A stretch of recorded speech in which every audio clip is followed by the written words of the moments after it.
Quick disclaimer. As I said before, um, this is a putting meat on the table type video. If there's a buck, there's a buck, and I'll shoot it. Well, a good buck, that is. I ain't shooting nothing bigger or smaller than whatever I shot, and which is a 4 point. But, anyways, if y'all want to skip the gear review or what I'm carrying and stuff like that, I'm going to put a timestamp in the video, more than likely in the description. So if y'all want to get straight to shooting, y'all click that. So yeah, back to your regularly scheduled program. Hey, what is going on, guys? It's your boy Taz from Take It Outside, and today we got a crazy one for you. Maybe not that crazy because I don't know yet because I'm filming right now. But this weekend is opening weekend for deer season here in Tennessee, archery only, and so yesterday was opening day. Unfortunately, I was at work and was not able to participate, and got to a late start this morning. So we are going in for an evening sit, going over my gear right now, and I thought, might as well show y'all what I'm using this year. So yeah, we'll get right into it. So I say this year very lightly because I'll probably be using the same stuff over and over again. But this is the Darton Sequel 31, 28.5-inch draw, 70 pounds, probably a little more than 70. We've got the Excel driver, 3-pin and 10 1,000ths or whatever that is. And then we've got the QAD R2 integrate system. It's been phenomenal. There's a lot that you can do with these things that I had no clue that you could do. And then right here we just got your old standard red line. I want to say it's a 10-ounce front bar.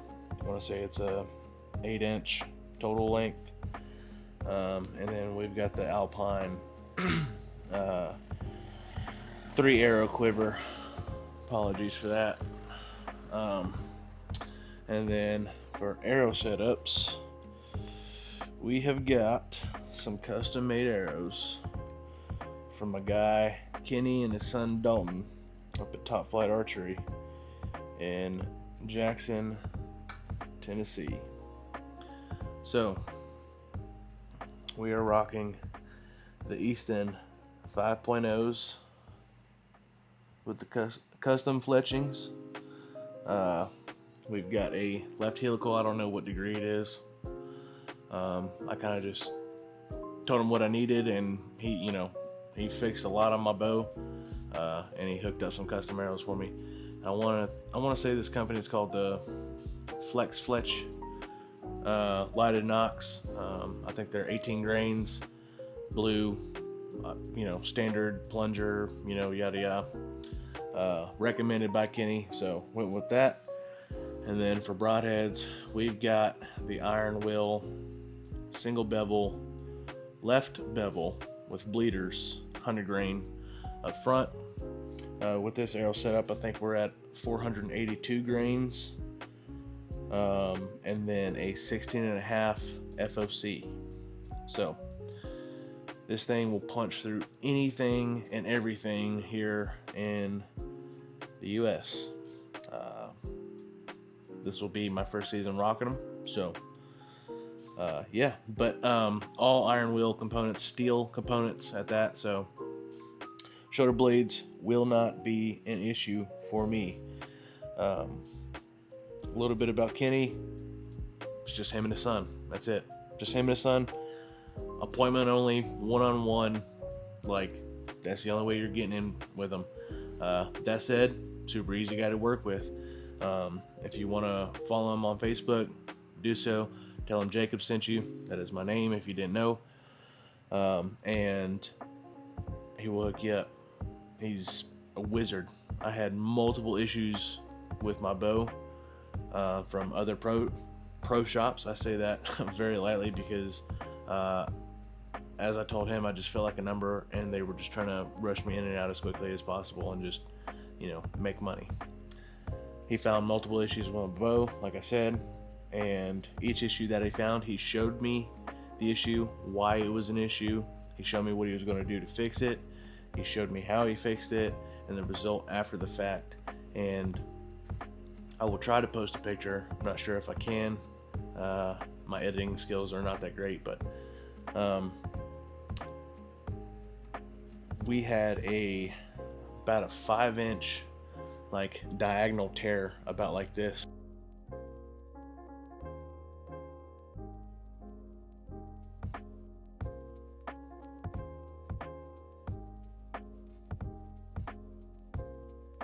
He took the initial shot, and by the end of it, we were shooting bullet holes. So, dude is an absolute wizard. Highly recommend those guys. And then as far as release, we've got the Stan Solex clicker.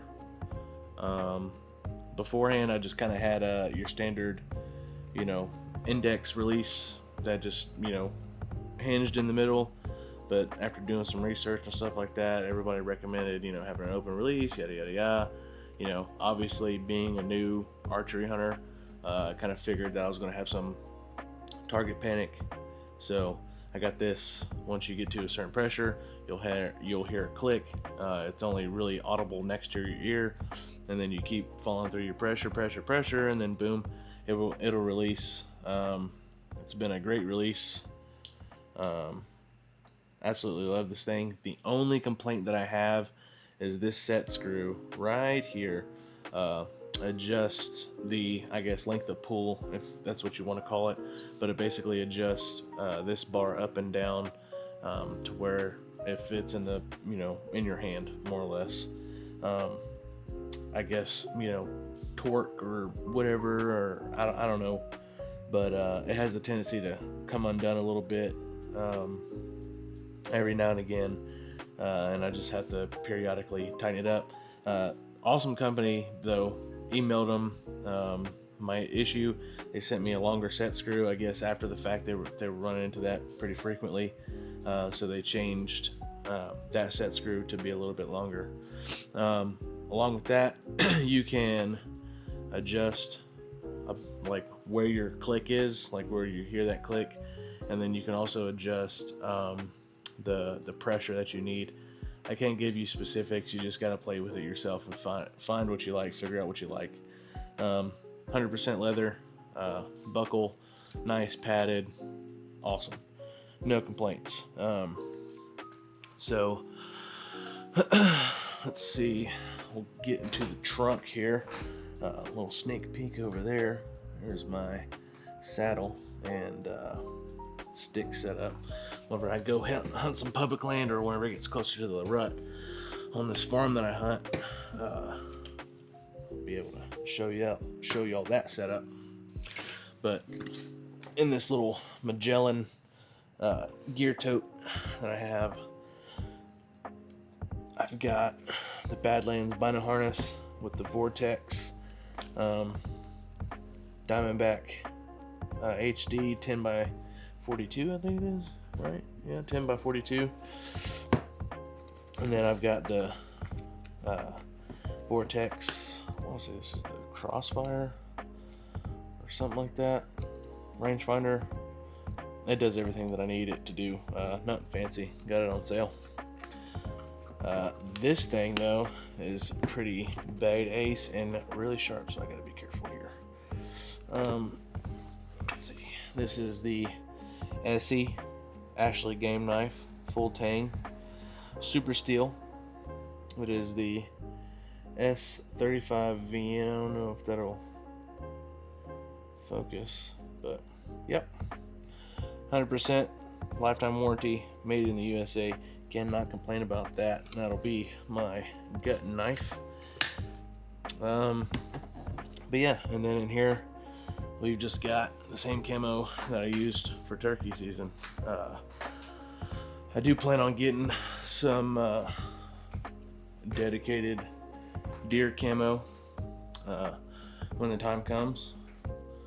Probably gonna wait for Christmas, but yeah, that's pretty much what I'm running. So y'all stick around. I'm gonna start getting this stuff loaded up. It is just shy of 2 o'clock. I want to get out there by like 2:30, 3 o'clock at the absolute latest. They've been coming in around like 4:45, 5 o'clock. Probably won't see a buck, so if that's all you're wanting to see is buck down, this video probably ain't for you, because I'm gonna smack me a doe, maybe two if it gives me the chance. So we're putting meat on the table. We're just about out of deer meat from last year, so yeah. Sorry about that. Video cut out. I think the battery died. Anyways, yeah, just put meat on the table. Hey, if a buck comes out though, we'll get on it. But yeah, I doubt it. Still very obviously early in the season, so don't really expect a big buck to come around. There's a couple smaller bucks. There's a 4-point, a spike, and then some like lopsided thing that keeps coming around every now and again. All of my big bucks have kind of moved off ever since Velvet came in, but yeah, so y'all stick around. I'm gonna get showered up real quick and get all this stuff loaded up, and we're gonna head out to the farm. Peace. All right, y'all, so we are pulling in right now. It is 2:57, so we made some pretty good time. I just checked my Moultrie Edge 2 camera with an on-demand video, and there are no deers in the area. So we're gonna pull in here, get changed out, and get to the blind. So y'all stick around. Alright, so we just got changed out real quick. Go ahead and dab some of this Evercalm herd scent on my on the soles of my boots.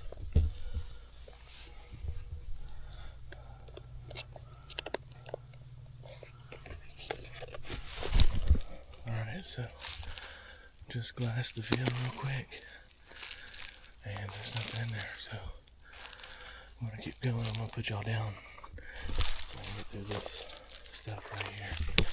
So we'll be back here shortly.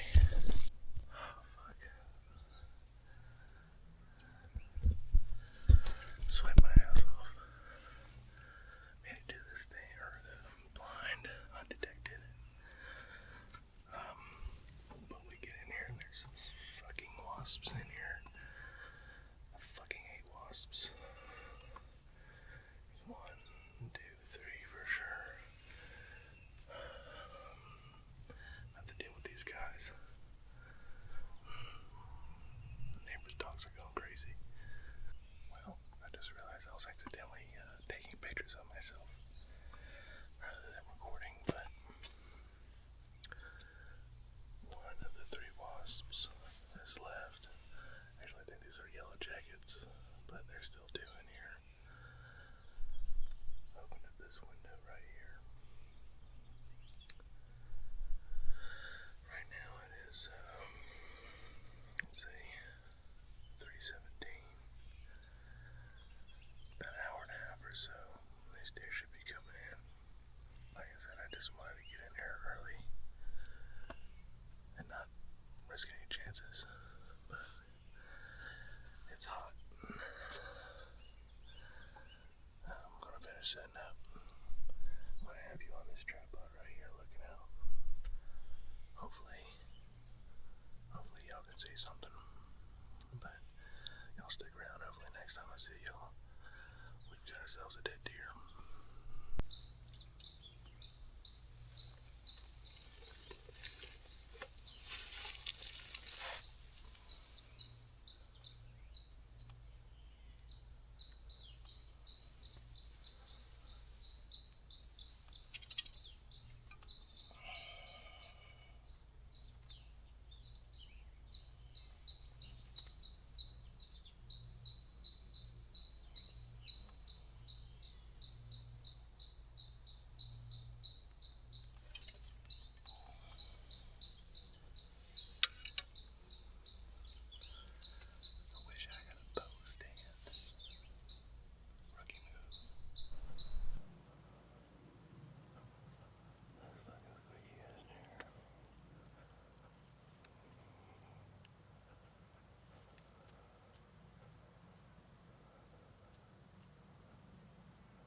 Oh.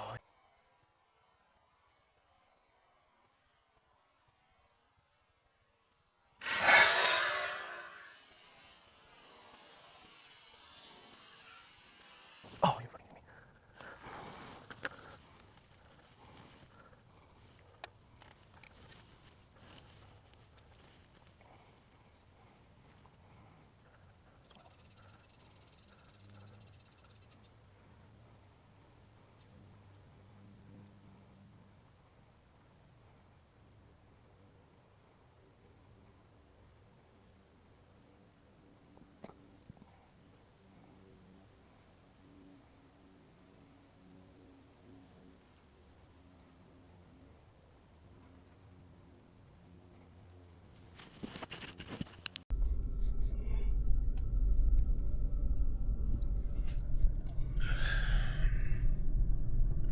What's going on, guys? Day 2. I guess it's not opening weekend anymore, since it's technically day 3 of Tennessee deer season. But day 2 for me, so we're heading on out. There we go.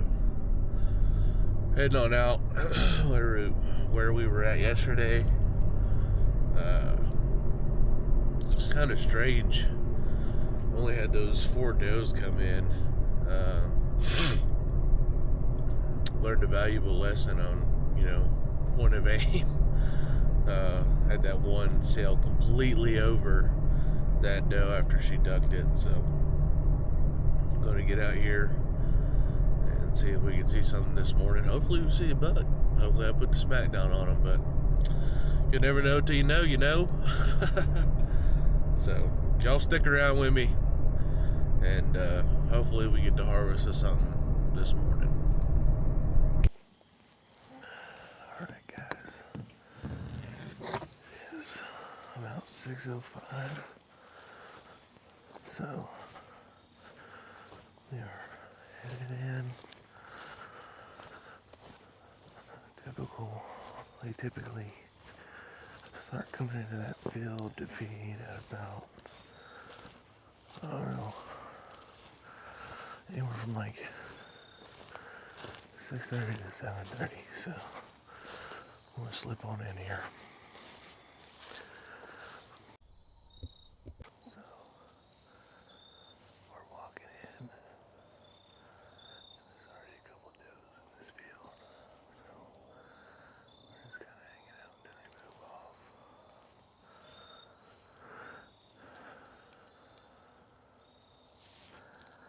Hopefully we don't have to stand here too long.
shot. That was like, pretty sure that was a good shot. It was like right behind the back shoulder. Sounded good. Thumped her. Sorry, I'm trying not to cuss. But remember we watched the footage.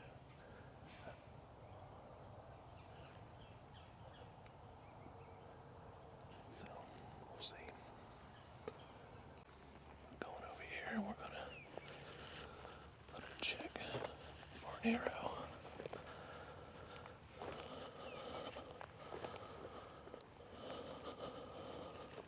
I think I see it.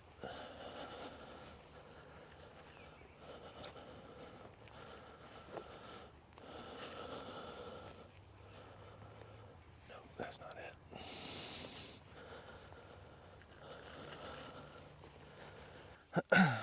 So there's like zero blood.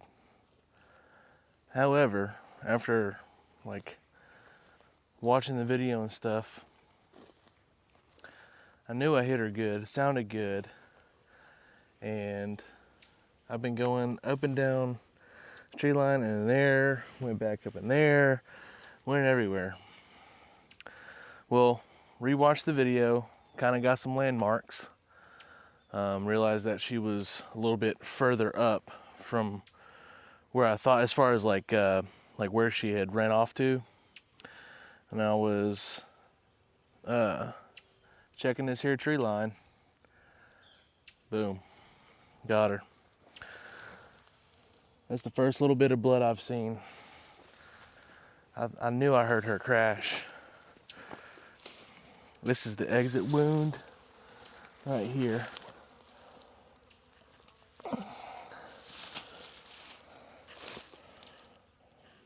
But we'll get her out and we'll check out this entry wound. Have no idea where my arrow is, so that sucks, but oh well. After further review, actually I'm wrong. I forgot. This is the entry wound side.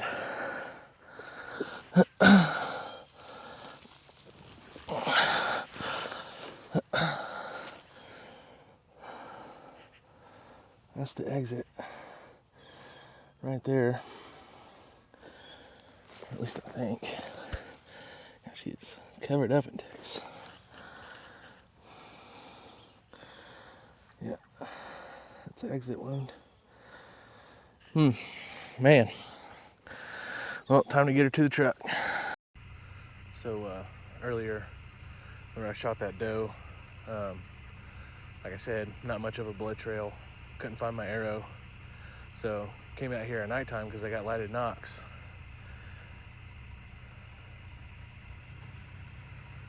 Thank God, that just saved me like $80 right there. Oh man.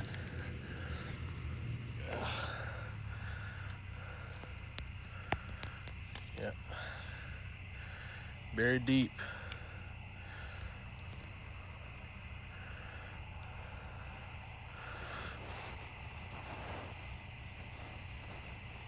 Still in pretty good shape.